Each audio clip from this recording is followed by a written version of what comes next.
here, like we were going through Daniel, and this is kind of in preparation to do Revelation. Revelation really quotes a lot from Daniel, and you need to understand that Daniel talks a lot about how to live in empire. Okay, that's kind of the modern way of putting it.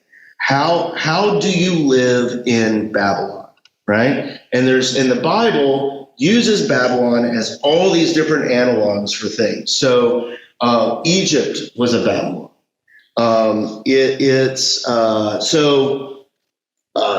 Some people may disagree with me on this, and that's fine.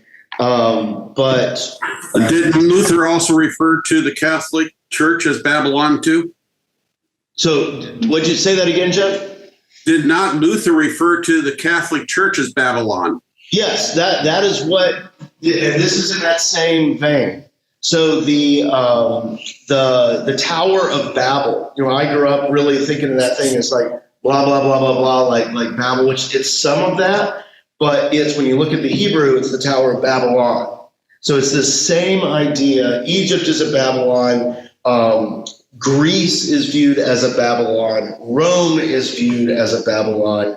So when Luther got up, 500 years ago and saw the power and all that stuff of the Catholic Church, then he calls it a Babylon. And we can see Babylons to this day too. And the reason why this is so important is that John, when he's writing Revelation, is also writing about how do you live in Babylon.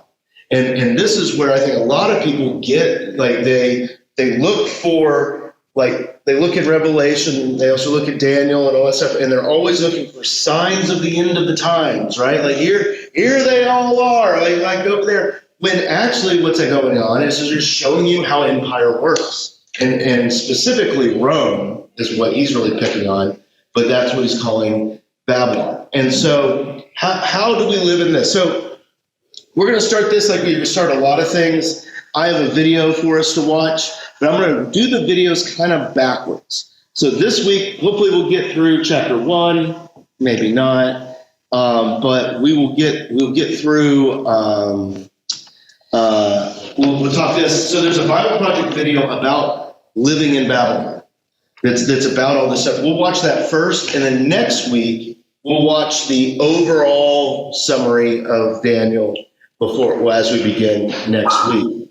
But this whole idea of living in Babylon is key to understanding the scriptures and everything that's going on now. Like, it is so key. Like, I think, and this is Chris Escher thinking. My line of reasoning may be wrong.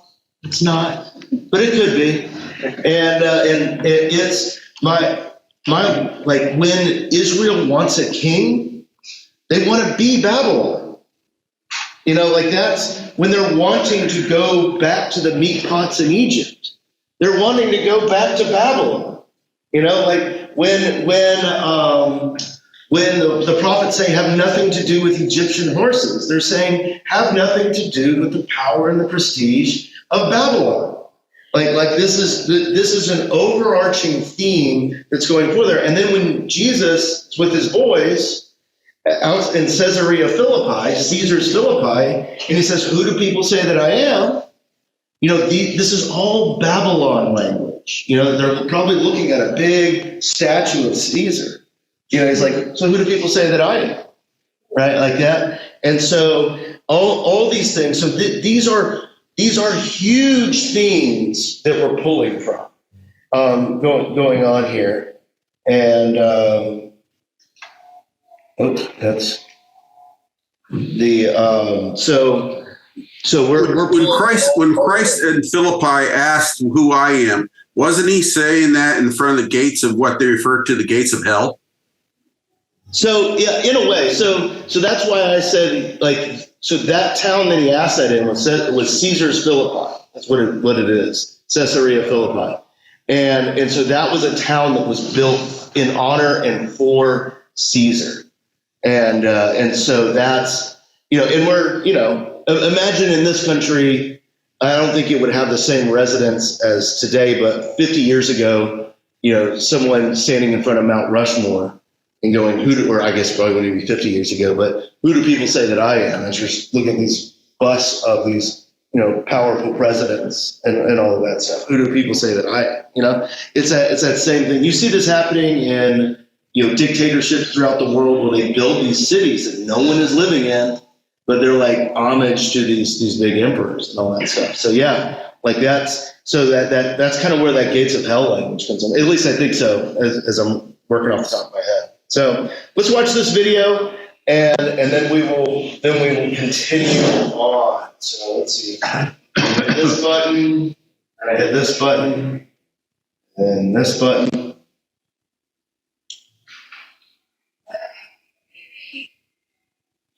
Oh, come on.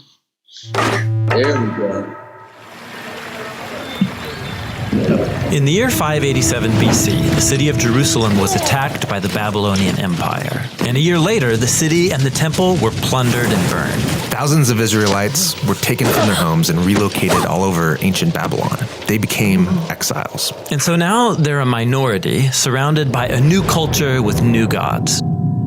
Now, some Israelites chose to resist Babylon by revolting or withdrawing. Others gave in, adopting the Babylonian way of life and accepting these new gods as their own. And you might think those are your only two options, but the prophet Jeremiah told them to do something totally different and surprising. To settle in, build houses, plant gardens, grow families, and most surprisingly, to seek the well-being of Babylon and pray to the Lord on its behalf. So this is like a third way. Yeah, it's not compromise or revolt. What does it look like? Well, there's a whole book of the Bible that explores that question. It's the story of Daniel. Daniel was one of the Israelites taken into the Babylonian exile. And because Daniel had a royal heritage and education, he was recruited along with some friends to work in the high court of Babylon. Work for the enemy? That would be compromise. Or they could gain the king's trust, take him down from the inside. That's what you might expect, but instead, they take Jeremiah's advice and choose the third way. They serve the king of Babylon, taking on Babylonian names and even clothing style. So they seek Babylon's well-being. But in doing so, aren't they just giving up their heritage? It could seem that way, but actually they aren't. As you read on, the story focuses on moments where they draw the line, and they choose faithfulness to their God and resist the influence of Babylon. So, for example? Well, like when they're commanded to bow down to the idol of Babylon and give allegiance to the king as if he's a god.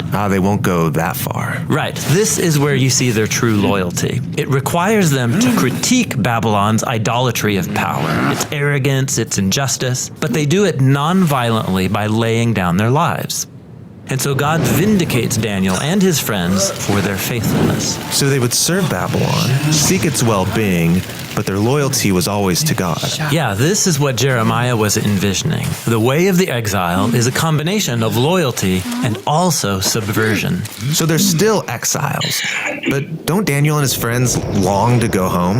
Yes. In fact, Daniel believed that God was going to send a ruler to bring down Babylon and create a true kingdom of peace. When did he think this ruler would come? Well, at first he thought within his lifetime, but then he had a dream where he found out that after Babylon would come another oppressive empire, then another, then another.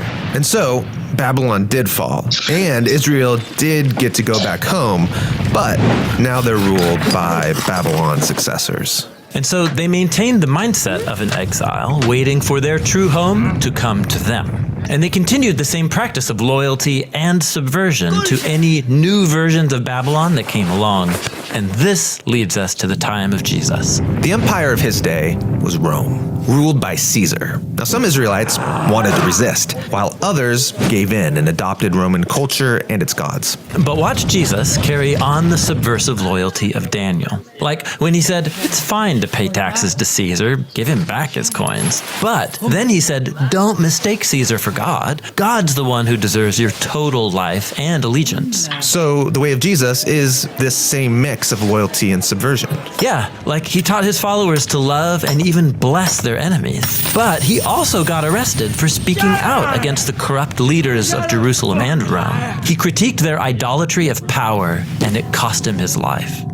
But God vindicated him by raising him from the dead as the true king of the nations. The king that Daniel had hoped for. Right. And Jesus promised that one day his kingdom would prevail. And so until then, his followers are living in a type of exile. Yeah, this is why the Apostle Peter calls followers of Jesus foreigners and exiles. He told them to respect the authorities of whatever place you happen to live, to honor and love all people, but then he reminds them that this isn't their true home. They're still living in Babylon. But, well, they're not living in Babylon. Babylon doesn't exist anymore. Or does it? In the Bible, Babylon has become a symbol that describes any human institution that demands allegiance to its idolatrous redefinitions of good and evil. Okay, so we all live and work in Babylon. How do I seek the well-being of Babylon while my allegiance is to someone greater? Yes, Jesus' followers are called to live in that tension between loyalty and subversion. That's the way of the exile.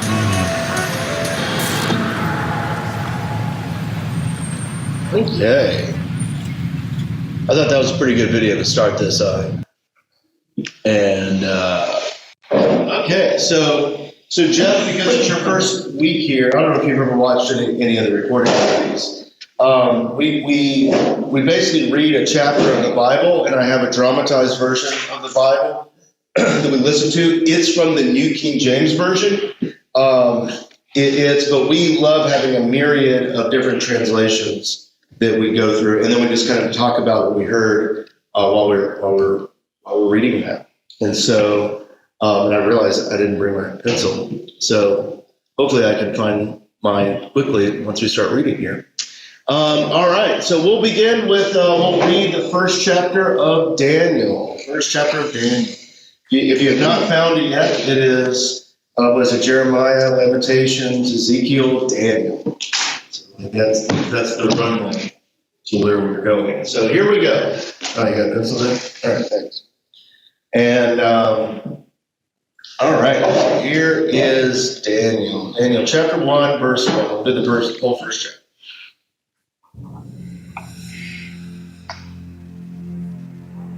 The Book of Daniel. In the 3rd year of the reign of Jehoiakim, king of Judah, Nebuchadnezzar, king of Babylon, came to Jerusalem and besieged it.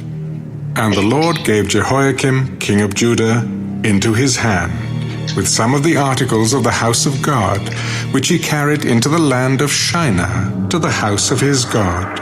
And he brought the articles into the treasure house of his God. Then the king instructed Ashpenaz, the master of his eunuchs, to bring some of the children of Israel, and some of the king's descendants, and some of the nobles, young men in whom there was no blemish, but good-looking, gifted in all wisdom, possessing knowledge and quick to understand, who had ability to serve in the king's palace, and whom they might teach the language and literature of the Chaldeans.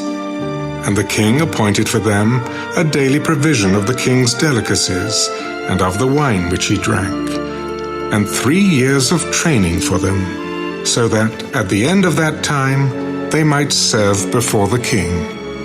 Now from among those of the sons of Judah were Daniel, Hananiah, Mishael, and Azariah. To them the chief of the eunuchs gave names. He gave Daniel the name Belteshazzar, to Hananiah, Shadrach, to Mishael, Meshach, and to Azariah, Abednego. But Daniel purposed in his heart that he would not defile himself with a portion of the king's delicacies, nor with the wine which he drank. Therefore he requested of the chief of the eunuchs that he might not defile himself. Now God had brought Daniel into the favor and goodwill of the chief of the eunuchs. And the chief of the eunuchs said to Daniel, I fear my lord the king, who has appointed your food and drink. For why should he see your faces looking worse than the young men who are your age? Then you would endanger my head before the king. So Daniel said to the steward whom the chief of the eunuchs had set over Daniel, Hananiah, Mishael, and Azariah, Please test your servants for 10 days, and let them give us vegetables to eat and water to drink. Then let our appearance be examined before you. and the appearance of the young men who eat the portion of the king's delicacies. And as you see fit, so deal with your servants. So he consented with them in this matter, and tested them 10 days. And at the end of 10 days, their features appeared better and fatter in flesh than all the young men who ate the portion of the king's delicacies. Thus the steward took away their portion of delicacies and the wine that they were to drink, and gave them vegetables. As for these 4 young men, God gave them knowledge and skill in all literature and wisdom, and Daniel had understanding in all visions and dreams. Now at the end of the days, when the king had said that they should be brought in, the chief of the eunuchs brought them in before Nebuchadnezzar. Then the king interviewed them, and among them all, none was found like Daniel, Hananiah, Mishael, and Azariah. Therefore they served before the king, and in all matters of wisdom and understanding about which the king examined them, he found them 10 times better than all the magicians and astrologers who were in all his realm. Thus Daniel continued until the first year of King Cyrus. All right, that's all you guys get. That's it. That's it. Okay. All right. So going through here, there's probably some things that you might be surprised about unless you're really familiar with Daniel. That when I was looking at all this stuff again, which that reminds me, I need to get some things going. I was like, oh yeah, that happened in all of this. So I need to pull up. Oh, where'd it go? Anyway, all right. What did you see? Let's try to go in kind of order here. But what did you see? What stood out to you that you thought was interesting?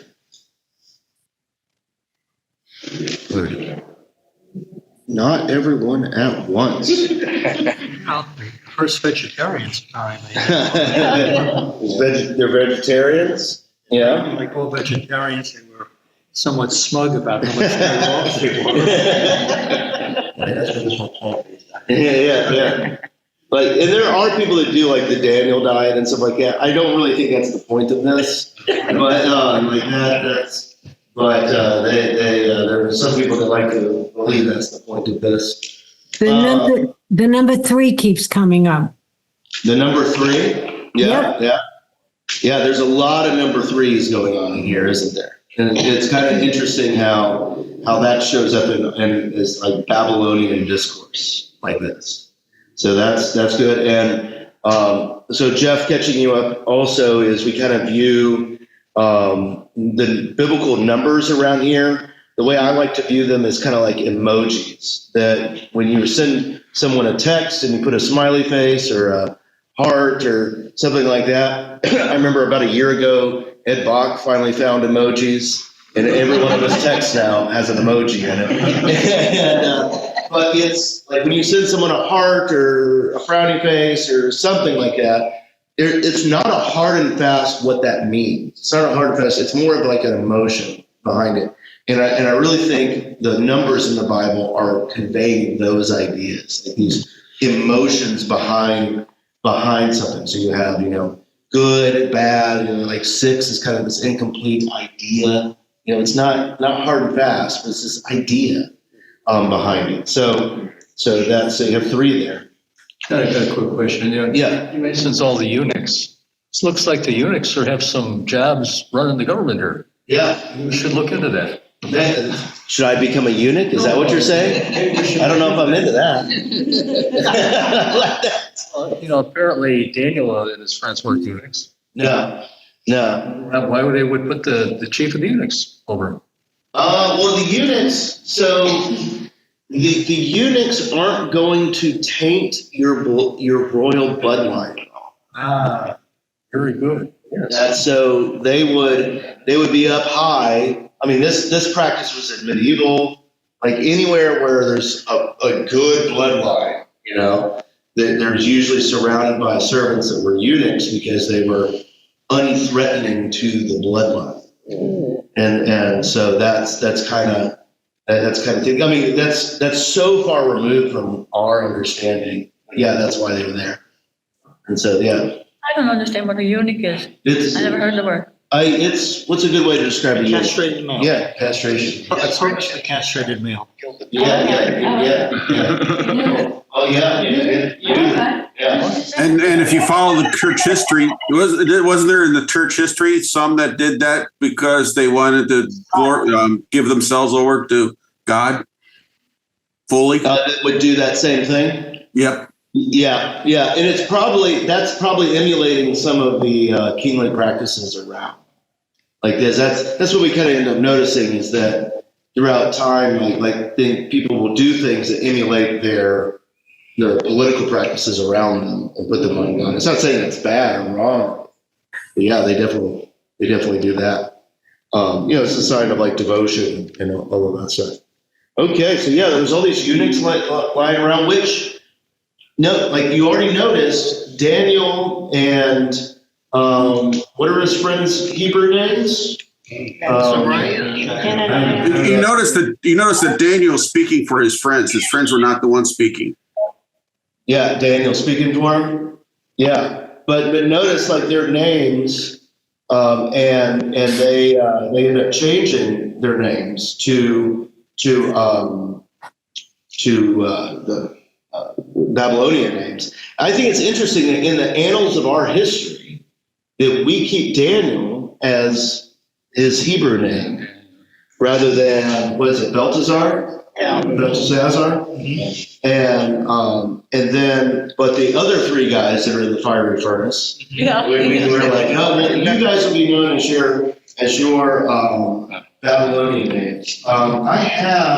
There is a song. I think it's trying to remember who the musician is that had on Daniel. Yeah. Trying to remember who it was. I'm trying to figure out where I read something this morning that explained what all their names mean, and I can't find where I read that now. But basically, Shadrach, to put a context that will make us less like it more, is Shadrach, Meshach, and Abednego are their slave names. Daniel's name means God is my judge. Yeah, God is my judge. And Belteshazzar means servant to the king. That's what that. I mean, you can see it if you can think about how language works. You got czar going on in there, like that's it's servant to the king, and you have all those Hebrew names, and then they're switched over to their Babylonian slave. And it was Louis Armstrong. He had a song about Shadrach, Abednego. Yes. And so that's good. So at the very beginning, you have Nebuchadnezzar coming. Nebuchadnezzar, who is in the land, and he goes to Jerusalem, basically conquers it, and in a way of conquering it, he has his eunuchs. Basically, what he's doing here makes sense. He's like, give me the best. Give me the best. Let's say verse 4, young men in whom there was no blemish, good looking, gifted in wisdom, smart, possessing knowledge, and quick to understand. I think I described myself in this way. I look pretty and talk good. That's so that's who had the ability to serve in the king's palace, and to whom at night they could teach the language and literature of the Chaldeans. Like, he is trying to make these Israelites into Babylonians. Notice what he's doing here. And this is typical thing. It's like we conquer you, and then we continue to conquer you by bringing you in. Right? Bringing that you don't. An empire is not an arbitrary line. It is a people group that says, yes, I'm part of that empire. That's what it is. Especially back in the day. That's when travel was difficult and hard and all that stuff. Like you start getting 1,000 miles away, like it requires people thinking that way. So Nebuchadnezzar he has taken over, and now he's taking the best of them and trying to convert them over. Pastor, it's also a way to keep control of the people. Exactly. You take the top, the heirs to the kingdom or the royalty. You bring them over to your side. You make them, in this case, Babylonian. So now if you have to send them out again, they're not functioning as Jews anymore. They're functioning as Babylonians. Exactly. And that's we're establishing this world here and helping us to see that. Tracy, you want to say something? And this might be wrong. Isn't that kind of what happened to the lost tribes of Israel? They just intermarried and took on the culture and just were no longer. Yeah, like this. Lost tribes of Israel, like that kind of thing. And this is so we've talked about this a lot over the years. And my whole thing of the captivity, with Israel and all that stuff, is that I think the story is saying that they want to be Babylon so much. Israel wants to be Babylon so much, and powerful and notable. And finally, God just gives them over and goes, "You want to be Babylon so much, you can be Babylon." Isn't that what we're doing? Isn't that what we're doing with our modern societies, whether it's the United States or other countries? They have a series of usually requirements so you assimilate into their society. You don't just, Yeah. Oh yeah, definitely. I mean, this is all stuff we should recognize today. Like and so that's why I said at the beginning, this is about how do you live in Babylon? How do we live now? In the world that we live in now, like all these things, because that video, it showed we typically view it as one of two ways. It's either fight, or it's like, oh, well, I'm just part of this now, and what we live in, right? And he's saying there's this third way, there's this other way, and this is encouraging us in that other way. Now, didn't Luther go through that with the peasant rebellion, where he was kind of in the middle? Whereas you're getting above my knowledge now, Jeff. Well, wasn't during the peasant rebellion, the peasants looked at our aristocracy and said, "Wait a minute, we don't like how things are going," and they revolted and they looked to Luther to side with them, and Luther kind of split down the middle and said, "No, you gotta kind of look at those people. Even though you don't like them, you still have to live with them." Yeah. There's definitely some of that. And what kind of my point in this is all kind of messy. It's not. So often we want this stuff to be nice and clean, but as you're going to see as we go through this book, it's oftentimes kind of messy, and I think that's kind of the point. Would you say there's a bit of a problem here? You may culturally work in with the empire, but maybe not religiously.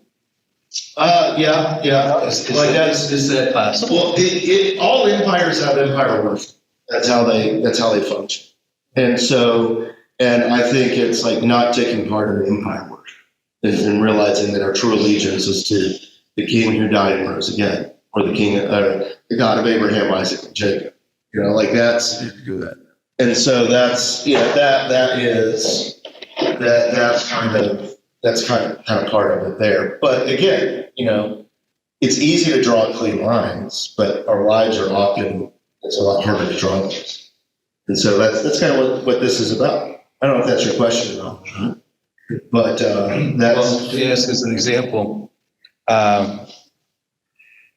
what's the Jewish holiday at Christmas time? Can't think. Hanukkah. If some store is having a Hanukkah sale, is it okay there to go and buy your bagels or something? Because it's on sale at Hanukkah time? Yeah. Sure. Yeah.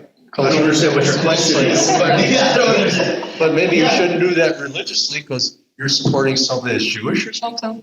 No. That's fine. Okay, I got that. Bagels is not the hallmark of Judaism. Live in the society you're in.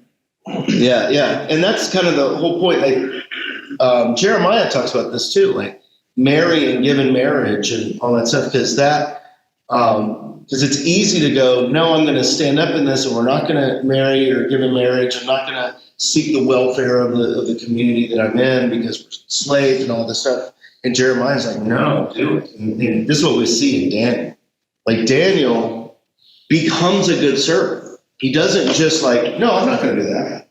You know, he tries to help Nebuchadnezzar. Like that, not to kill Nebuchadnezzar, but to actually help him. But he continues to honor the ways of the God of Abraham, Isaac, and Jacob, who took them out of slavery and all these things. You know, there's a nuance there, and for those of us that want clean lines, we got to look at this and go, oh wow, look at that, because there's some supernatural things going on here. Let's see, let's talk about some of those. So we talked about the eunuchs already.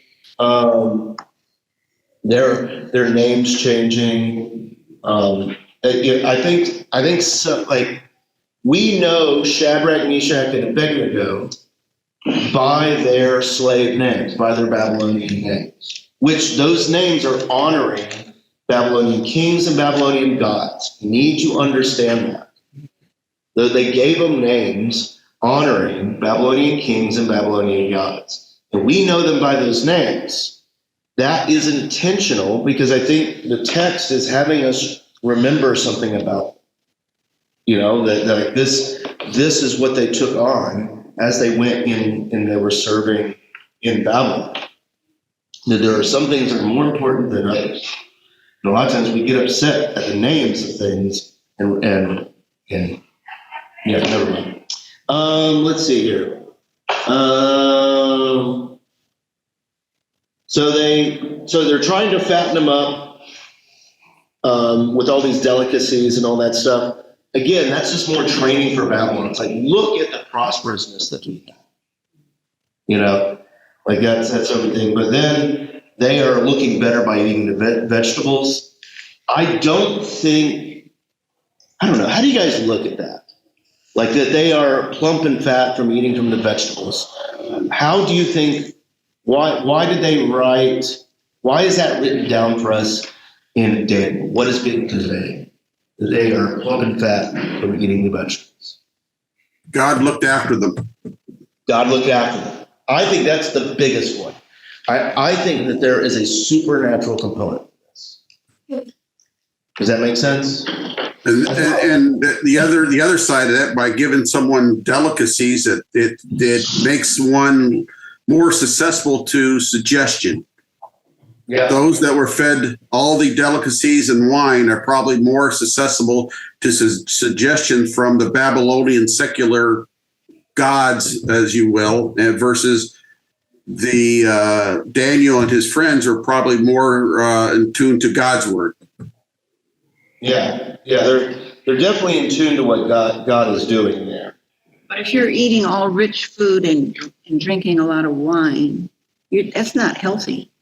Yeah. Realistically, that is not healthy. Yeah. Whereas the other guy's stuck with more healthy. But how do we know that they know it's not healthy? We're using some presentism here. You know, today we know, oh, you're eating sugar, so that this is several thousand years ago. I don't know whether anyone sat down and calculated that vegetarian is the high road. But only rich people would be able to eat like that. The common people. But in terms of the health implications. Right. Well, and this is why that's why I'm asking questions. Like, what is the author here trying to convey to us? And there's something, and remember, there's different levels to literature. There's, just like, here's what the text says, here's what is right behind what the text says, And then here, the third level is what influenced the author to write what the text says. So like those are the three levels of literature. And so they're, and so like talking about like the dietary things and like eating healthier makes you look good and all that stuff. That's that third level that we're putting. I think that the key is when Daniel mentions that he didn't want to defile himself. Yeah. Yeah, I was thinking they eat a lot of pork and unclean food Yeah. to a Jewish person, so that's why they drought. It probably is a lot of pork. Yeah, you're probably right about that. It's probably a lot of pork. And shellfish, they got that crab going on, prawns. Wow. Yeah, I know, right? That's like there's all this litany of bad stuff. It doesn't say that, but it says like just fatty things and like lots of wine, all of that stuff. And Delicacies. Yeah. Like so he's doing all these things. Pastor? Yeah. It's interesting that after Daniel proves that it works with his diet, the eunuch then turns around and says, okay, now that's everybody is going to eat that way. Yeah. So now we got a little reversal here. You're trying to make me Babylonian, but I'm kind of squeezing in a little on you. Okay, so Lee, and anyone else, think about all the stories you know from Daniel. They all function in that. So I'm thinking about the ones off the top of my head. You got Daniel in the lion's den. Nebuchadnezzar's kind of repents of that kind of at the end in there. The Shadrach, Meshach, and Abednego, like he's kind of like, oh man, like going towards that. Nebuchadnezzar becoming like a beast of the field, like that. That's it. He kind of walks back from that. Like there's these big ideas. That's a good observation, right there. Is that they're seeing this higher way, but to go back to what we were talking about earlier, the only way they would see that higher way is if Daniel and his three friends are there. And they're there. And and showing a better way, not just complain. Like that don't be like me, don't just complain the whole time. Like show a better way. Like that's. And so that's an interesting observation. That's an interesting observation.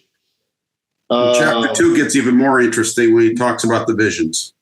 Oh yeah. So you have verse 17 of chapter 1. As these four men, God gave them knowledge and skill in all literature and wisdom. So you can see that they're smart and they're useful for the kingdom, for the empire. To Nebuchadnezzar, like they're smart things. And then Daniel had understanding in all visions and dreams, which that's going to make him very useful to Nebuchadnezzar. Like that's what that is what Jeff is talking about there. Let's see. What's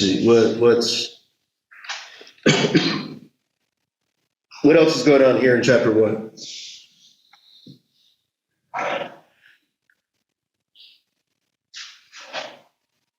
Okay, so you got another number here, verse 20.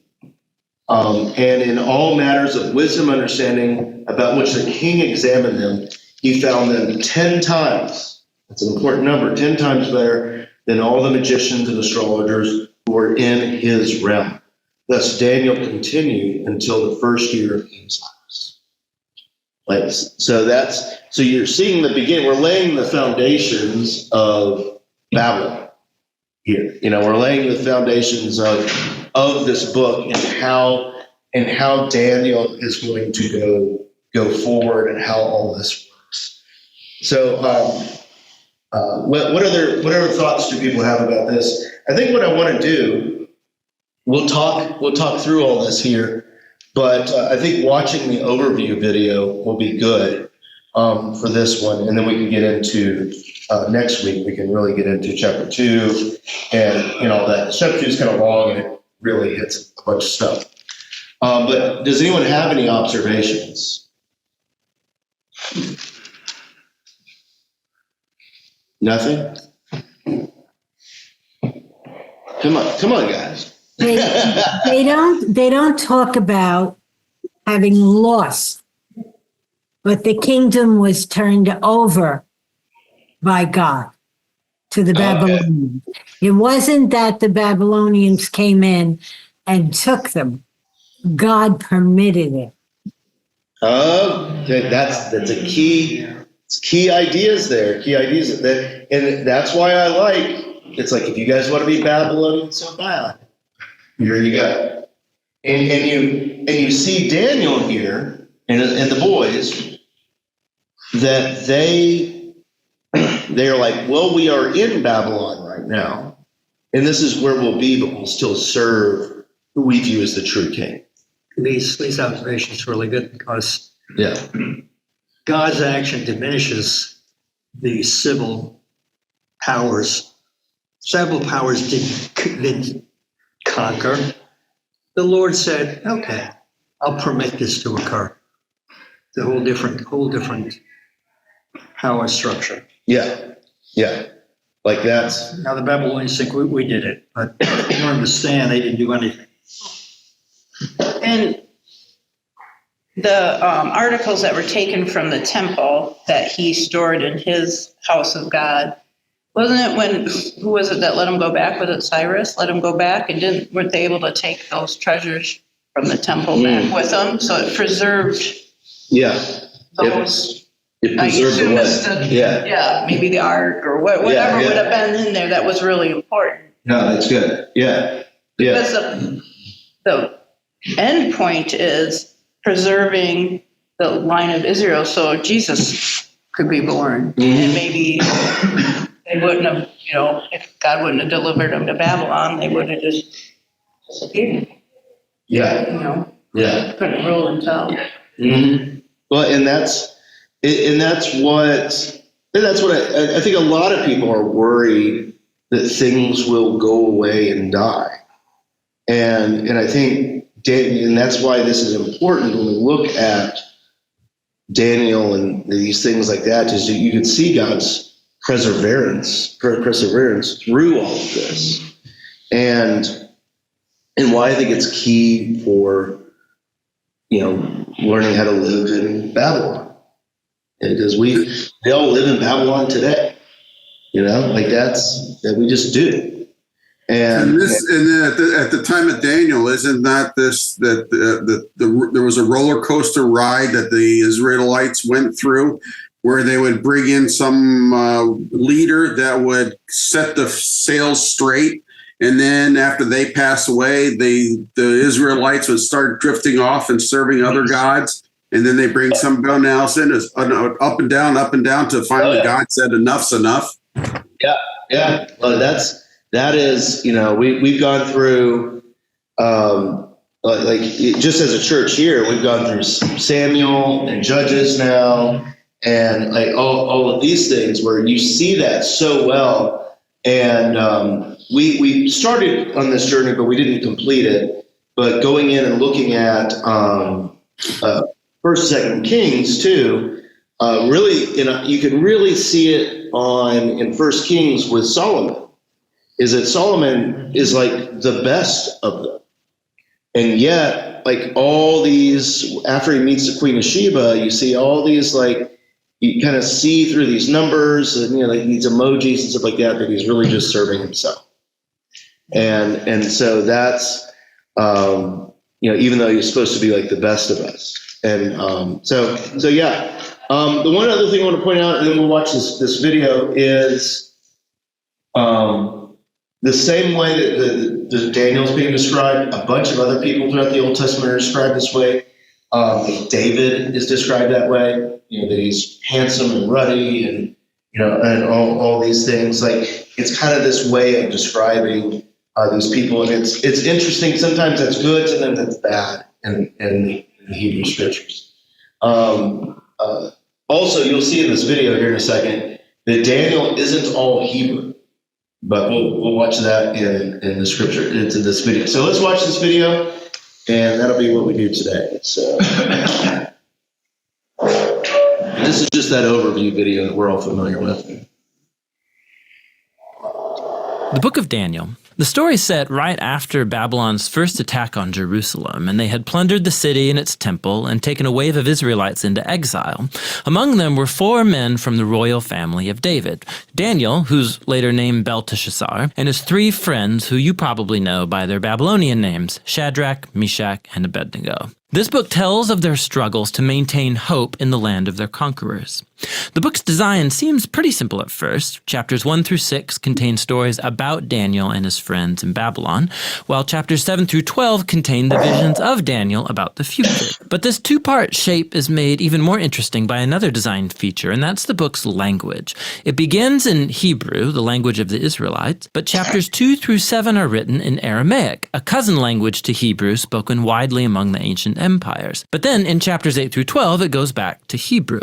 This design shows how chapters 2 through 7 are a coherent section, but it also highlights the importance of chapters 2 and 7 for understanding the later chapters of the book. Let's just dive in. Chapter 1 introduces the basic tension of the first half of the book. Daniel and his friends, they're really wise and capable, and they're recruited to serve in the royal palace of Babylon. But they're pressured to give up their Jewish identity by living and eating like Babylonians and violating the Jewish food laws found in the Torah. So they refuse, and they choose faithfulness to the Torah, and it puts them in danger. But God delivers them, and they end up being elevated by the king of Babylon. After this begins the Aramaic section, which you'll see has this really cool symmetrical design. So first, the king of Babylon has a dream that, it turns out, only Daniel is able to interpret. It's about a huge statue made of 4 types of metal, and it symbolizes a sequence of kingdoms, and the head is Babylon.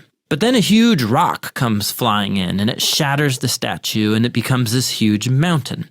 Now, this dream is the first of many symbolic visions in the book, and this one introduces the basic storyline of them all.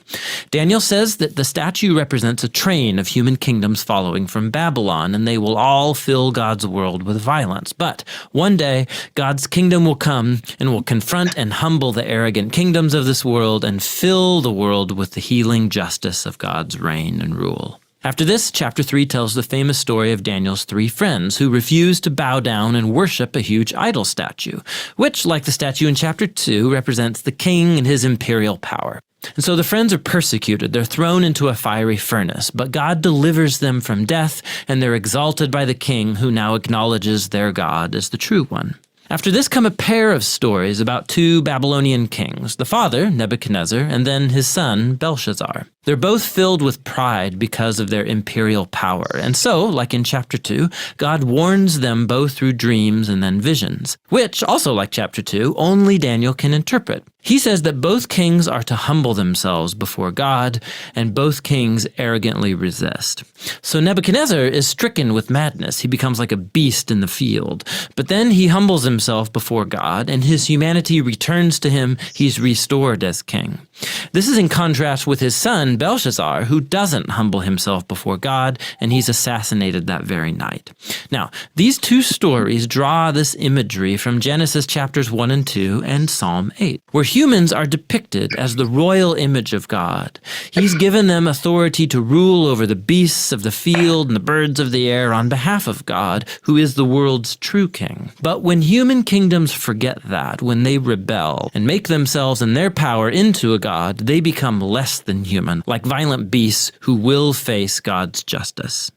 Which brings us to chapter 6, the pair of chapter 3. And this time it's Daniel who's being persecuted because he refuses to pray and worship the king as a god. And so, like the friends, he's sentenced to death and he's thrown into a lion's den. But God delivers him from the beasts, and like the friends, the king exalts Daniel and praises his God, which brings us to chapter 7. It's the pair of chapter 2 and the center of the book where all its themes come together. It's another dream, but it's Daniel's this time. And ironically, he can't understand the dream until an angelic messenger explains it to him. He sees a series of 4 beasts, one like a lion, then like a bear, then one like a winged leopard, each of these symbolizing an arrogant kingdom. And last of all is a super beast, identified as a really evil empire. And it has lots of horns, a common symbol for kings in the Old Testament. And there's one specific horn who is an image of an arrogant king who exalts himself above God and persecutes God's people. Now they are symbolized by a figure called the Son of Man, who's an image for both God's covenant people, but also for their king from the line of David. But then all of a sudden, God, who's called the Ancient of Days, comes and he sets up his throne. He destroys the super beast and he exalts the Son of Man on the clouds, where he comes up to sit at God's right hand and share in God's rule over the nations. We can look back now and see how all of these stories in the first half fit together. The 3 stories of faithfulness despite persecution, these are meant to offer hope to God's suffering people among the nations. But they suffer because human kingdoms have rebelled against God and have become beasts.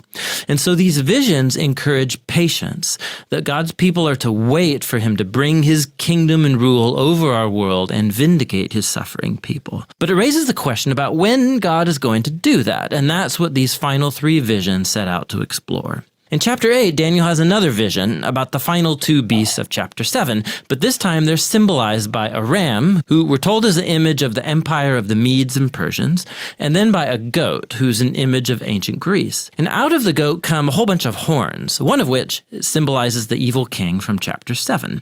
And we're told more about him, that he will attack Jerusalem and exalt himself above God and defile the temple with idols. However, in the end, he will be destroyed by God, who will exalt his people and his kingdom. Now, by chapter 9, Daniel is very puzzled, especially as to when all of this is going to take place. And so he consults the scroll of the prophet Jeremiah, where God said that Israel's exile would only last 70 years. So for Daniel, the 70 years is almost up. And so he asks God to fulfill his promise soon. But an angel comes and informs him that Israel's sin and rebellion has continued. And so their time of exile and oppression will continue on 7 times longer than Jeremiah envisioned. Daniel is deeply disturbed by this, and he has one final vision.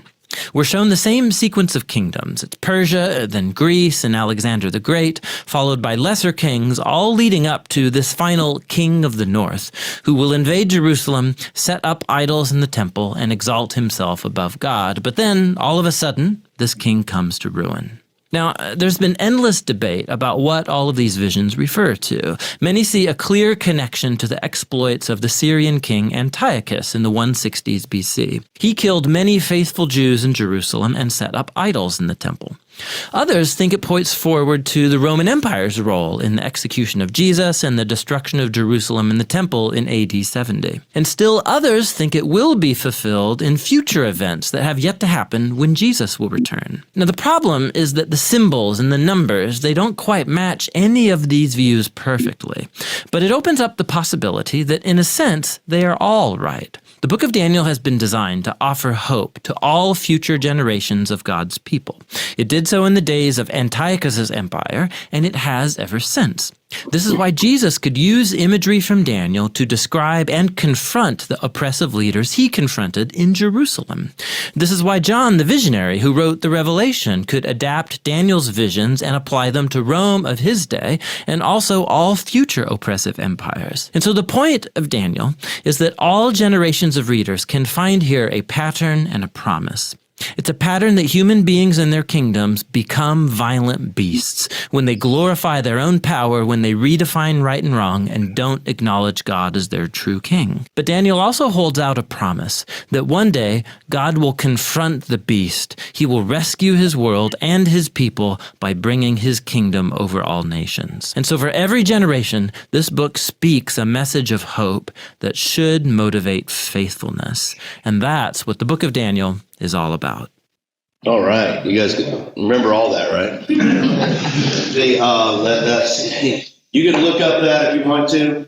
The one ending point that I will make that you may think is interesting is when Jesus is before Caiaphas and Jesus is talking to him and Caiaphas is like, "Don't you see that he's speaking blasphemy now?" Jesus called him that horned beast, so those 4 beasts.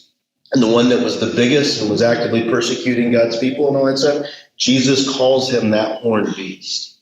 So like, no wonder Caiaphas is getting upset over there. But that's what's happening in that story. That Jesus is calling him that horned beast. I would put it a different way, that that's inappropriate for church. And so, but that's go ahead. But that's basically all we have for today. We'll do chapter 2 next week. And so for everyone that's watching this pre-recorded, thank you for joining us today.